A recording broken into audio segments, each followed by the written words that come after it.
So, yeah, I watched this obscure South Korean movie. So obscure it's barely has anything online about it, any background information beyond people's reviews, and even then, I don't think they were very numerous either. So yeah, and apparently it's called. I think I'm assuming it's like a romanticization. It's called Seoul, which is very similar to the capital, except it's spelled slightly differently. But that's for some reason, and yeah, I'm not entirely sure what that means in English. So apparently, it's called the gossip. So I'm assuming Seoul is gossip. I'm not sure though. Um, so it's it was a strange one. Yeah, it was done last year apparently, and actually I don't think I've seen any recent movies. I tend to watch random movies really, not so much with regards to uh, the year or anything. Sometimes I make an effort, I guess, to watch older ones, but mostly it's random. This was random as well. I haven't really looked out to watch specifically recent movies, but it's kind of interesting, of course, because it's set obviously in. I mean, it's not explicit. There's no pandemic explicitly, but I mean, it's not the greatest of movies, obviously, but it's still well, it's more interesting than some of the others that are sort of similar. Uh, but yeah, because it was set in 2021. Uh, yeah, I mean, well, I mean, okay, yeah,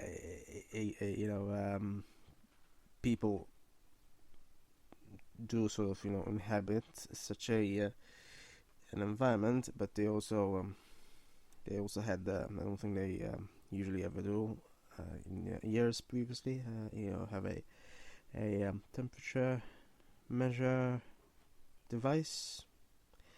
Very weird usage of it though, because yeah, it's not meant to replace.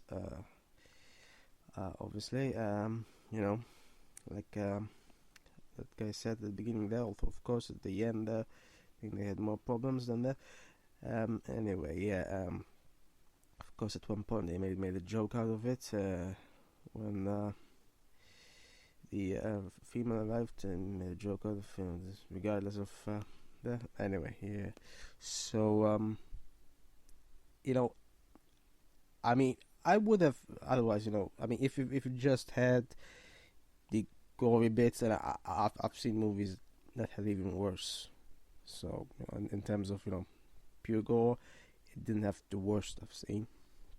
I've seen worse certainly, and they've at least not shown the potential disgusting bits. At the beginning mostly.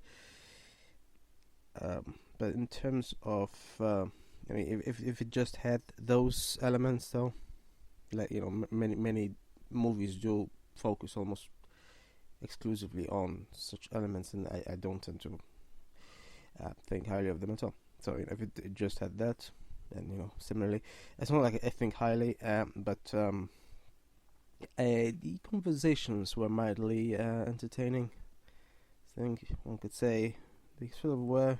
Sure, they didn't exactly result in anything, but they were still mildly entertaining. So in that sense, then I don't think of it negatively per se. I don't very much think positively of it though.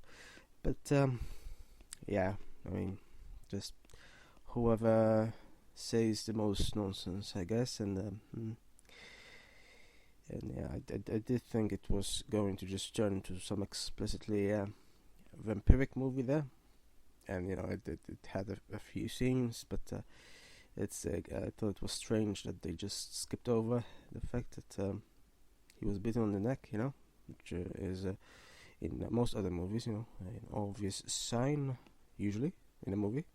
I don't know if it happened in real life, I mean, if it happened in real life, then it's not like people are going to come out and say, oh, yeah, must be a vampire, must be. Oh, we're not in a movie, are we? Anyway, so yeah, it's they didn't mention it though at all. So which is not something that usually happens in movies. You usually sort of, you know, usually. I liked though, yeah, how it subverted some expectations at some points. You know, I mean, obviously with regards to all the nonsense they were spewing, you know, the outright lies, the exaggerations, but also like when you know the guy with the sword comes, mostly at the beginning though, not so much at the end. Then at the end it's sort of expected. I mean, it's not really subverted. So,